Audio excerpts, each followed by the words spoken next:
নমস্কাৰ এই মুহূৰ্তত দিবলৈ লৈছো সন্ধিয়াৰ কেইবাটাও বিগ ব্ৰেকিং নিউজ আজি হৈছে 9 জানুৱাৰী আৰু এনে ধৰণৰ খবৰসমূহ নিতৌ চাবৰ কাৰণে চেনেলটো সাবস্ক্ৰাইব কৰি ভিডিঅটোত এটা লাইক কৰি দিব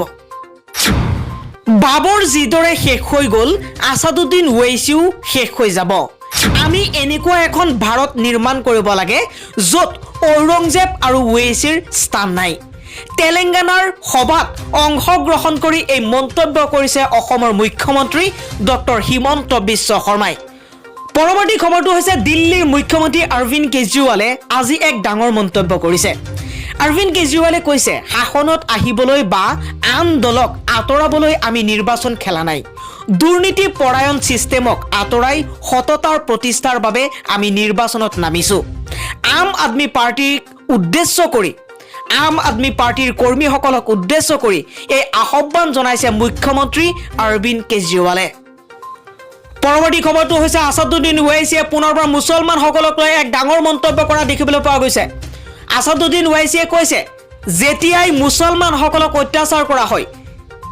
কিছুমান ধৰ্ম নিৰপেক্ষ নেতা অৰ্থাৎ কিছুমান ধৰ্ম নিৰপেক্ষ দলবোৰে তেতিয়া চকু মুখ আৰু কাণ বন্ধ কৰি ৰাখে মই পুনৰবাৰ জনাইছো এটা এই মুহূৰ্তৰ এটা ডাঙৰ খবৰ আজি নিৰ্বাচনী সভাত অংশগ্ৰহণ কৰি আসাদুদ্দিন ওৱাইছিয়ে কৈছে যে যেতিয়াই মুছলমানসকলক অত্যাচাৰ কৰা হয় উত্তৰ প্ৰদেশক উদ্দেশ্য কৰি এই মন্তব্য কৰিছে আসাদুদ্দিন ওৱাইছিয়ে উত্তৰ প্ৰদেশৰ নিৰ্বাচনী সভাত অংশগ্ৰহণ কৰি মুছলমান নেতা আসাদুদ্দিন ওৱাইছিয়ে এই মন্তব্য কৰা দেখিবলৈ পোৱা গৈছে আসাদুদ্দিন ওৱাইছিয়ে কৈছে যেতিয়া মুছলমানসকলক অত্যাচাৰ কৰা হয় এই নাম নিখাত ধৰ্ম নিৰপেক্ষ দলবোৰে চকু মুখ আৰু কাণ বন্ধ কৰি ৰাখে পৰৱৰ্তী খবৰটো হৈছে উত্তৰ প্ৰদেশৰ 3,80,00,000 মুছলমান লোকক মই ন্যায় দিবলৈ আহিছো মুছলমানৰ ভূতেৰে ৰজা হয় উত্তৰ প্ৰদেশত কিন্তু মুছলমানসকলক পাহৰি যায় দেশৰ ভিতৰতে উত্তৰ প্ৰদেশৰ মুছলমানৰ অৱস্থা বেয়া বুলি অভিযোগ আসাদুদ্দিন ওৱাইছিৰ আজি নিৰ্বাচনী সভাত উপস্থিত হৈ ভাষণ প্ৰসংগত এই মন্তব্য কৰিছে আসাদুদ্দিন ওৱাইছিয়ে উত্তৰ প্ৰদেশত যেহেতু 2022 বৰ্ষৰ নিৰ্বাচন বিধানসভাৰ নিৰ্বাচন অনুষ্ঠিত হ'ব আৰু এই নিৰ্বাচনৰ প্ৰাক মুহূৰ্ততে নিৰ্বাচনী সভাত উপস্থিত হৈ এতিয়া এনে ধৰণৰ মন্তব্য কৰা দেখিবলৈ পোৱা গৈছে আসাদুদ্দিন ওৱাইছিৰ আৰু আসাদুদ্দিন ওৱাইছিয়ে আজি কথাৰ প্ৰসংগত ভাষণ প্ৰসংগত এক মন্তব্য কৰা দেখিবলৈ পোৱা গৈছে আসাদুদ্দিন ওৱাইছিয়ে কৈছে উত্তৰ প্ৰদেশৰ 3,80,00,000 মুছলমান লোকক মই ন্যায় দিবলৈ আহিছো মুছলমানৰ ভূতেৰে ৰজা হয় কিন্তু মুছলমানক পাহৰি যায় দেশৰ ভিতৰতেই উত্তৰ প্ৰদেশৰ মুছলমানৰ অৱস্থা বেয়া বুলি অভিযোগ আসাদুদ্দিন ওৱাইছিৰ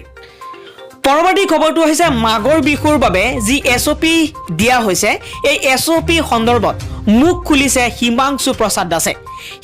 প্ৰসাদ দাসে কৈছে যে 31 ডিচেম্বৰৰ দিনা যিমান ভিৰ কৰিলেও বেমাৰটো নহয় মাগৰ বিহুৰ দিনা ৰাতি ভেলাঘৰটো থাকিলেহে বেমাৰ হয় যদি নিয়ম দিছে চৰকাৰে ভালকৈ নিয়ম দিয়ক নহলে এনেকুৱা নিয়মৰ কোনো প্ৰয়োজন নাই মাগৰ বিহুৰ এছঅপি সন্দৰ্ভত এনেধৰণে মুখ খুলি মন্তব্য কৰিছে হিমাংশু প্ৰসাদ দাসে পৰৱৰ্তী খবৰটো হৈছে মুখ্যমন্ত্ৰী ডক্টৰ হিমন্ত বিশ্ব শৰ্মাৰ লগতে কেইবাটাও গুৰুত্বপূৰ্ণ মন্তব্য আগবঢ়াইছে এগৰাকী লেখিকা বিশিষ্ট লেখিকা শিকা শৰ্মাই কৈছে অসমীয়া সভ্যতা সংস্কৃতি ৰক্ষাৰ বাবে যুঁজ আৰম্ভ কৰা হিমন্ত বিশ্ব শৰ্মাই অসমীয়া ৰাইজক মাগৰ বিহুৰ ভোজ খোৱা আৰু মেজি জ্বলোৱাত হুকুম জাৰি কৰি দিলে সময় বান্ধি দিলে ৰজাই হুকুম দিছে ৰজাৰ হুকুম পালন কৰি থাকক অসমীয়াই নহলে আজমল মুখ্যমন্ত্ৰী হ'ব নিজক লেংটা কৰি আমি অসমীয়াই বহাগ বিহু মাঘ বিহু সকলো ত্যাগ কৰিব লাগিব ইয়াই বিজেপিৰ সভ্যতা সংস্কৃতিৰ যুঁজ এইদৰে মন্তব্য কৰিছে হিমন্ত বিশ্ব শৰ্মাৰ লগতে অসমৰ ৰাইজক উদ্দেশ্য কৰি শিকা শৰ্মাই কৈছে যে যুঁজ আৰম্ভ হৈ গ'ল মাটিৰ দালাল আৰু নিৰীহ জনতাৰ মাজৰ যুঁজি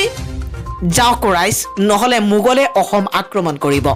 ন্যায় শৈক্ষিক আক্ৰমণ কৰিব গতিকে হিমন্তৰ মতে নাচি থাকক অসমৰ ৰাইজ এইধৰণে হিমন্ত বিশ্ব শৰ্মাক উদ্দেশ্য কৰি কেইবাটাও দিশত নিজৰ মন্তব্য ব্যক্ত কৰিছে বিশিষ্ট লেখিকা শিকা শৰ্মাই পৰৱৰ্তী খবৰটো হৈছে কা বলবৎ হলে অসমৰ ভাষা সংস্কৃতি আৰু সমাজৰ কোনো ক্ষতি নহয় বৰঞ্চ ৰাজ্যখন অধিক শক্তিশালীহে হ'ব এই মন্তব্য ভূপেনেশ্বৰ কলিতাৰ কংগ্ৰেছক উদ্দেশ্য কৰি ভূপেনেশ্বৰ কলিতাই এক মন্তব্য কৰা দেখিবলৈ পোৱা গৈছে ভূপেনেশ্বৰ কলিতাই কৈছে জাতীয় কংগ্ৰেছ দল আজি সম্পূৰ্ণৰূপে এলাগী হৈছে বুলি কোৱা ভূপেনেশ্বৰ কলিতাই কংগ্ৰেছৰ নীতি আদৰ্শ আৰু কাৰ্যসূচীৰ অভাৱ হৈছে বুলিও মন্তব্য কৰিছে সিটিজেনশিপ এমেন্ডমেন্ট এক্টৰ বিধি এতিয়া প্ৰণয়ন হৈ আছে যিকোনো মুহূৰ্তত বলবৎ হ'ব বলবৎ হ'লে অসমৰ ভাষা সংস্কৃতি আৰু সমাজৰ কোনো ক্ষতি নহয় বুলি মন্তব্য ভূপেনেশ্বৰ কলিতাৰ বলবৎ হোৱাৰ লগে লগে ৰাজ্যখন অধিক শক্তিশালী হৈ পৰিব বুলি মন্তব্য কৰিছে ভূপেনেশ্বৰ কলিতাই বিজেপিৰ ৰাজ্যসভাৰ সাংসদ গৰাকীয়ে কংগ্ৰেছ দলক কঠোৰ ভাষাৰে সমালোচনা কৰিছে নাগৰিকত্ব সংশোধনী বিধেয়ক চমুকৈ বিজেপিৰ নিৰ্বাচনী প্ৰতিশ্ৰুতি আছিল সংসদত গৃহীত হ'ল বিধেয়কখন আইনত পৰিণত হোৱাৰ পিছত এতিয়া কাৰ্যকৰী হ'ব বিধিবোৰ এতিয়া প্ৰণয়ন হৈ আছে যিকোনো মুহূৰ্তত বলবৎ হ'ব এই মন্তব্য কৰিছে ৰাজ্যসভাৰ সাংসদ ভূপেনেশ্বৰ কলিতাই নাগৰিকত্ব সংশোধনী বিধেয়কৰ যুটীয়া সংসদীয় কমিটিৰ সদস্য আছিল ভূপেনেশ্বৰ কলিতা তেতিয়াই কংগ্ৰেছৰ সাংসদ হিচাপে বিধেয়কখনত কেইবাটাও সংশোধনী আনিছিল কলিতাই কিন্তু তেতিয়া কংগ্ৰেছৰ সতীৰ্থ সাংসদে তাক বিৰোধিতা কৰি বিধেয়কখনকহে সমৰ্থন কৰিছিল বুলি তাৎপৰ্যপূৰ্ণ মন্তব্য কৰে ভূপেনেশ্বৰ কলিতাই ইফালে কংগ্ৰেছ দলটোত এতিয়া নেতাৰ অভাৱ হৈছে বুলি কয় দলটোৰ প্ৰাক্তন ৰাজ্যিক সভাপতি গৰাকীয়ে লগতে কংগ্ৰেছ দলক উদ্দেশ্য কৰি ভূপেনেশ্বৰ কলিতাই কৈছে জাতীয় কংগ্ৰেছ দল বৰ্তমান সময়ত সম্পূৰ্ণৰূপে এলাগী হৈছে বৰ্তমান সময়ত কংগ্ৰেছৰ নীতি আদৰ্শ আৰু কাৰ্যসূচীৰ অভাৱ হৈছে বুলিও মন্তব্য কৰিছে আনহাতে শেহতীয়াকৈ উপ ৰাষ্ট্ৰপতি পদ ভূপেনেশ্বৰ কলিতাই লাভ কৰিব বুলি সংবাদ মাধ্যমত গুণাগথা চলিছে অৱশ্য এই সম্পৰ্কত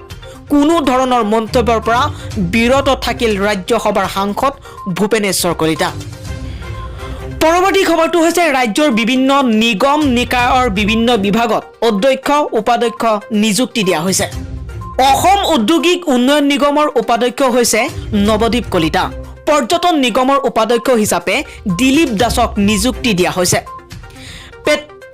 পেট্ৰকেমিকেল লিমিটেডৰ উপাধ্যক্ষক হেমন্ত গগৈ গুৱাহাটী মহানগৰ উন্নয়ন কৰ্তৃপক্ষৰ উপাধ্যক্ষ নিযুক্তি দিয়া হৈছে মুকুতা ডেকা আব্দুল মান্নানক লগতে ৰাজ্যিক হাউচিং বোৰ্ডৰ উপাধ্যক্ষ সুভাষ দত্ত পৰিবহণ বিভাগৰ উপাধ্যক্ষ প্ৰণৱ লহকৰ আৰু অসম খনিজ উন্নয়ন নিগম লিমিটেড উপাধ্যক্ষ অশোক ভৰালী আৰ্টফেডৰ উপাধ্যক্ষ প্ৰহ্লাদ গোৱালা আৰু লগতে ফিচাৰী উন্নয়ন নিগমৰ উপাধ্যক্ষ হিচাপে নিযুক্তি লাভ কৰিছে নোৱাৰুণ মেডি অসম বয়াম জনজাতি উন্নয়নৰ নিগম উপাধ্যক্ষ হৈছে বলেন্দ্ৰ মুছাহাৰী আৰু ইয়াৰ লগতে ক্ষুদ্ৰ উদ্যোগ উন্নয়ন নিগমৰ উপাধ্যক্ষ হিচাপে জ্যোতিৰিন্দ্ৰ বৰ্মন পিছপৰা জাতিৰ উন্নয়ন নিগমৰ উপাধ্যক্ষ হিচাপে বিশ্বজিৎ ৰায় নগৰ পানী যোগানৰ উপাধ্যক্ষ কৃষ্ণমণি চুতীয়া গেছ কোম্পানীৰ উপাধ্যক্ষ হৈছে ইন্দ্ৰ গগৈ আৰু লগতে ফিছ ফেডৰ উপাধ্যক্ষ হিচাপে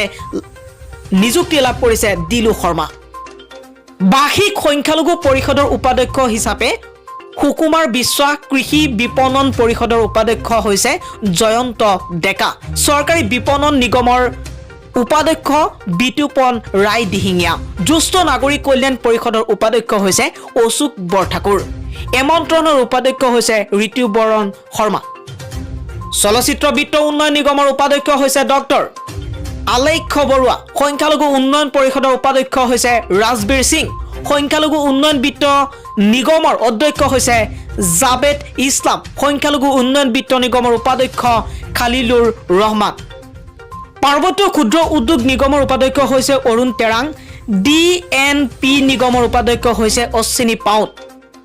পাইট আৰু পশুধন উন্নয়ন নিগমৰ উপাধ্যক্ষ হৈছে পৰেশ বৰকটকী ট্ৰেড প্ৰমোশ্যন অৰ্গেনাইজেশ্যনৰ উপাধ্যক্ষ হৈছে মধু ডেকা আৰু হাইড্ৰকাৰ্বন এনাৰ্জি কোম্পানীৰ উপাধ্যক্ষ হৈছে শিৱাজী দুবে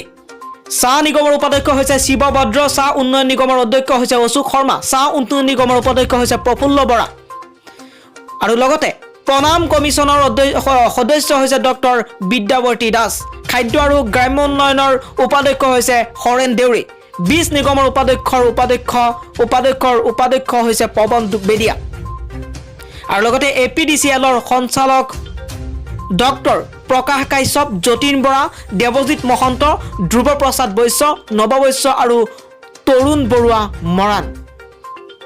Board of Sportsৰ উপাধ্যক্ষ হৈছে মৃগাংক বৰ্মন ইউথ কমিছন অসমৰ অধ্যক্ষ হৈছে তৰংগ গগৈ ইউথ কমিছন অসমৰ উপাধ্যক্ষ হৈছে অনুপ বৰ্মন অৰুণজ্যোতি মৰাণ ইউথ কমিছন অসমৰ সদস্য ৰাতুল শৰ্মা ঋষিৰাজ হাজৰিকাক নিযুক্তি দিয়া হৈছে মই পুনৰবাৰ দেখুৱাই দিছো কেণ্ডিডেট ডিপাৰ্টমেণ্টৰ কোন ডিপাৰ্টমেণ্টত কাক পোষ্ট কৰা হৈছে এই মুহূৰ্তত সকলো দৃশ্য দেখুৱাই দিছো আপোনালোকে স্কিপ কৰি চাব পাৰে ইয়াত কাক কোনটো ডিপাৰ্টমেণ্টত নিযুক্তি দিয়া হৈছে সেই কথা ইয়াত এটা এটাকৈ আপোনালোকে পঢ়িব পাৰে 1 নম্বৰৰ পৰা আৰম্ভ কৰি ইয়াত সম্পূৰ্ণৰূপে 23 জনক নিযুক্তি দিয়া হৈছে আৰু 23টা ডিপাৰ্টমেণ্টত